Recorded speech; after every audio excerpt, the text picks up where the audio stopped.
Welcome back to the channel, everybody. This is our first video of the new year, and what better way to kick it off than with a color grading tutorial.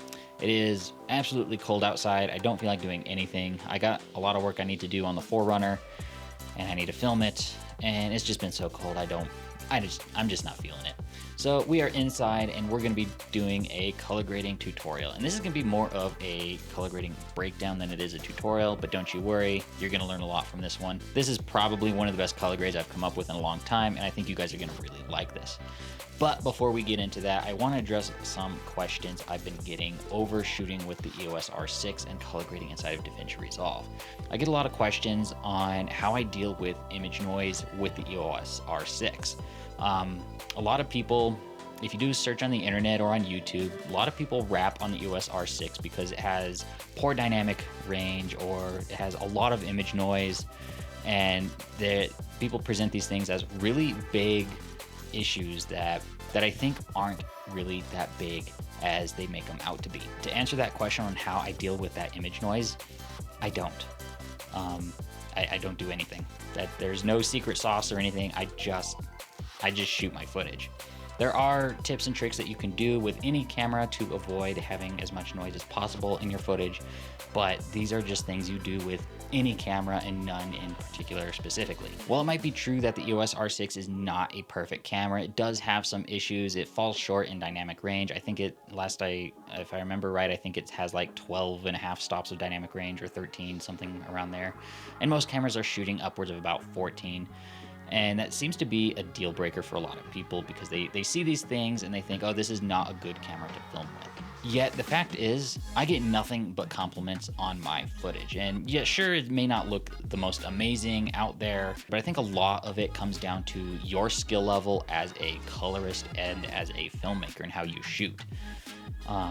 You can take a crappy cell phone camera and make it look like a Hollywood image, or you can take a $30,000 camera and make it look like it was shot on a cell phone. And it's all going to depend on what you know and how to use it. I've been shooting almost exclusively on the EOS R6 for the past year, and I get nothing but compliments from my footage. It may not be the most amazing footage. I'm not going to claim to be a perfectionist or, the best there is when it comes to color grading or filming, but when people talk about my footage, they compliment me on how good it looks and how amazing it is. Nobody sits there and raps on, oh, that shot has way too much noise in it, or the color grade is off on this, or there's just way too little dynamic range in that one particular shot in this area. Nobody really raps on that. I think people tend to grab onto these little nitpicky things and just hold onto them too tightly as the end-all be-all, and the reality is they're really not. Your priority as a filmmaker is the story you're telling. It's not going to be the color grade.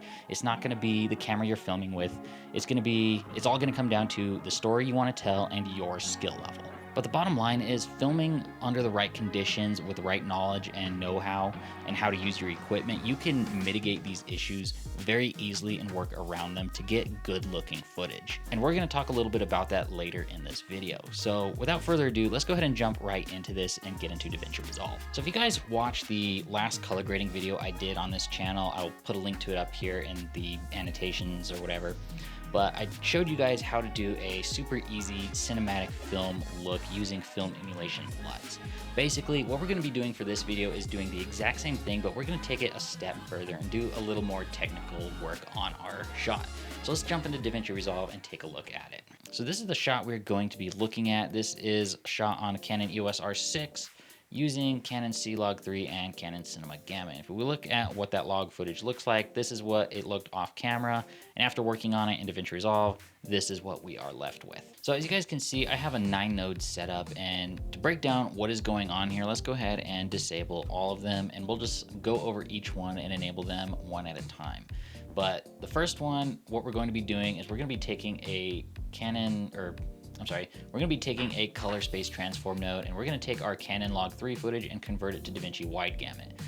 Typically what you could do is set this, instead of DaVinci Wide Gamut, set it to Rec 709 and then Cineon Film Log, and then you are ready to use your LUT. However, I like changing into DaVinci Wide Gamut just because it gives me a little more flexibility and I really like how the tools behave. So if I take our first node and our sixth node and I go ahead and enable them, basically this is a conversion going from C-Log 3 to Cineon Film Log. But in between that color space transform, we're also converting to DaVinci Wide Gamut.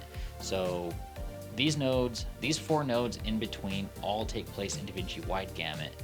And then at the end, we're converting to Cineon Film Log, where in node number 7, if we enable that, we apply our film LUT emulation. So for our film LUT, we are using, if we go under LUTs and film looks, we're using the Rec 709 Kodak 2383 D60 LUT. And all film LUTs will want a Cineon Film Log input, so that is why we convert to that on this second CST. But these 4 nodes that happen between our CSTs all take place in a DaVinci Wide Gamut color space. The reason I like this is because I really like how the color controls behave in DaVinci Wide Gamut, even though I prefer working in a Rec 709 color space for my project settings. We're just set to standard Rec 709 for our input and output. Nothing big going on there, but I do like having the advantage of a larger color space when I'm manipulating the colors. We're just viewing everything on Rec 709, but all the color controls happen on DaVinci Wide Gamut. To get off that tangent, let's go ahead and jump into this image. And if we take a look at this image, it looks pretty bad. We have a lot of work to do. So first things first, this image is overexposed. And if we go ahead and enable the log footage again, you'll notice that there's a lot of detail that I've preserved in the highlights and in the sky.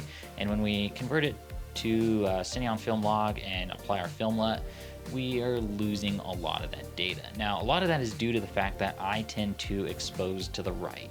And that is one way I deal with image noise in all of my footage. Exposing to the right and keeping all of your film data in the midtones and in the highlights reduces the amount of noise you will have in your shot, but it also means you have to pull your exposure down in post. The other danger in doing that is that you also have a chance of removing detail in the highlights that you may not want to remove. So this shot though is perfectly exposed in my opinion. We're preserving enough data in the sky. The sun itself is blown out, but that is okay because that is not the subject we want to focus on. We want to focus on the Toyota. So let's go ahead and re-enable everything, go back to our nodes. And the first thing I'm gonna do is I just need to correct our exposure. So if I go ahead and come over here to our color wheels, the first thing I did was pull our gain down. And if I go ahead and enable this node, you can see automatically our image looks a million times better. And the only thing I did was pull our gain down just a hair, and then I added in a little bit of contrast. And already our image is ready to go. It looks finished, it looks done. We could call this a day and just send it out the door. But we are not gonna be doing that. We wanna add a little bit more style to this shot. And that is what the rest of these 3 nodes are going to be doing here. So now with our exposure set, we can go in and make our stylistic choices in color grade. So the first thing I'm gonna go do is in node number 3, I'm gonna add a little bit of yellow in our offset color wheel down here. And if I go ahead and enable this, you can see that it shifts a lot of yellow into our scene and our highlights, and our blues down in our shadows kind of shift into a green. So to break down what is happening here, if I come down over here to our vector scope, the best way to read this tool is to draw an imaginary line between each of these points, and each of these points represents a color. So we have R for red, Y for yellow, G for green, cyan, blue, magenta. Draw an imaginary line between each of these points, and all your color should be within the boundaries of that line. Anything that crosses will be oversaturated. So our scene already has a lot of yellow and red in it, and it's already pushing that imaginary line there. And if we push more yellow into it like we just did, I'll enable that node. You can see, yeah, we're crossing that imaginary line and we are paying the price for it up here in our highlights. We are way oversaturated and we need to fix that.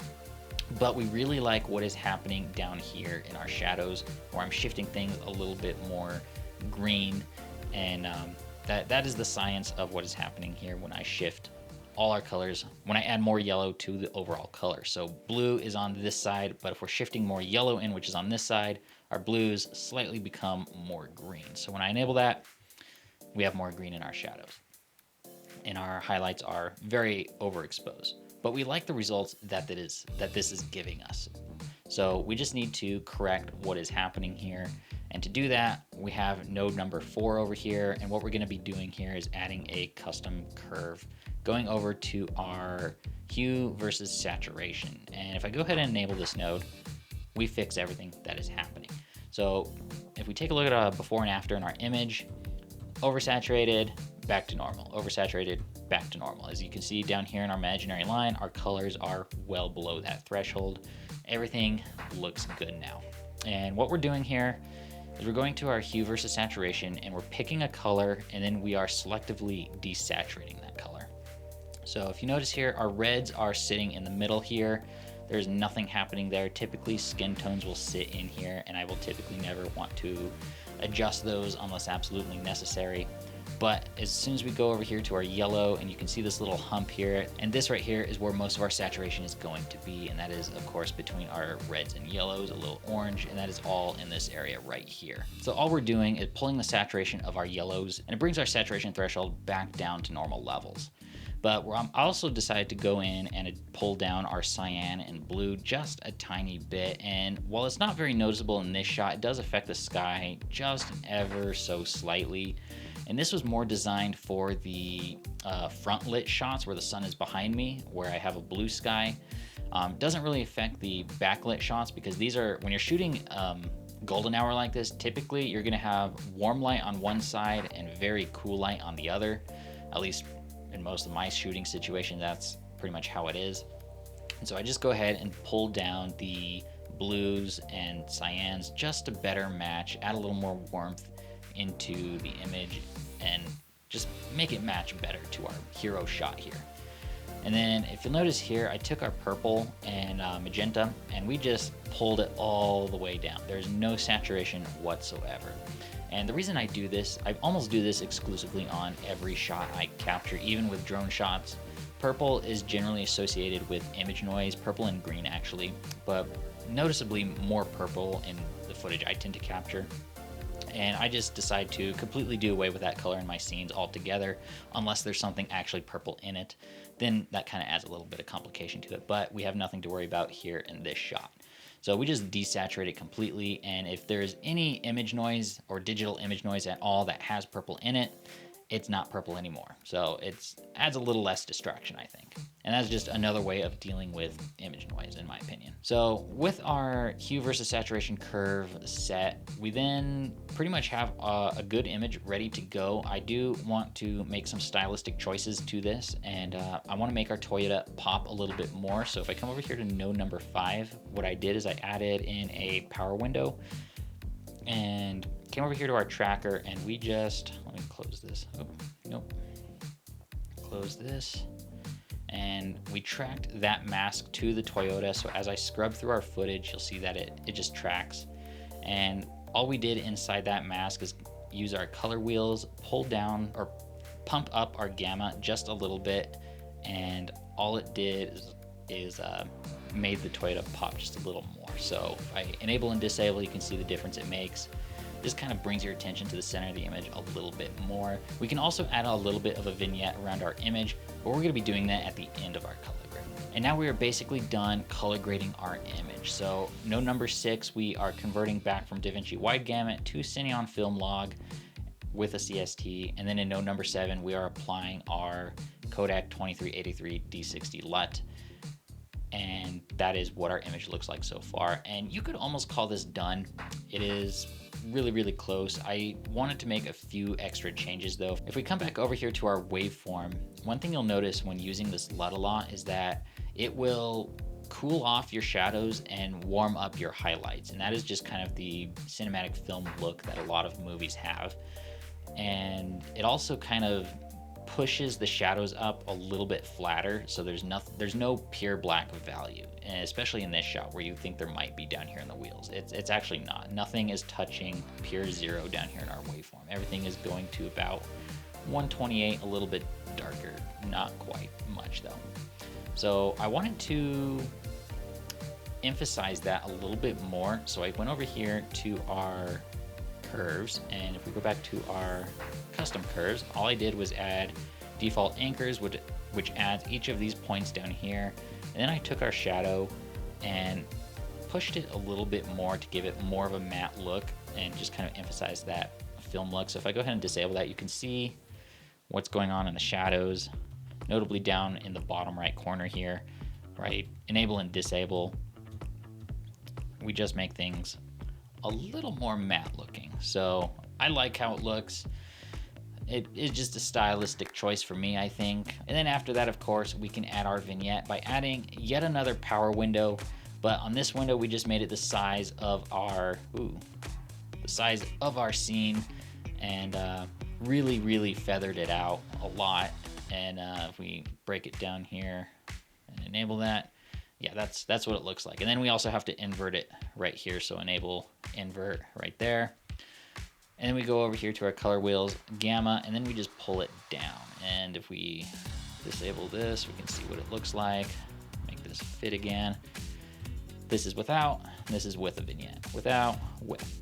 So that right there is basically all I did to color grade this footage. I hope you guys enjoyed this color grade. If you guys have any questions, comments, or need more input, or if I didn't cover something in this, feel free to comment down below and I will answer to the best of my ability anything you have to ask. So that basically concluded my color grading for that intro sequence. If you guys have any other questions or recommendations on what I should do differently, or questions on how to do something I didn't cover, by all means, feel free to send them my way and I will answer them the best of my ability that I can. But other than that, I hope you guys enjoyed this. Don't forget to like, comment, subscribe, and I will see you in the next video. Bye.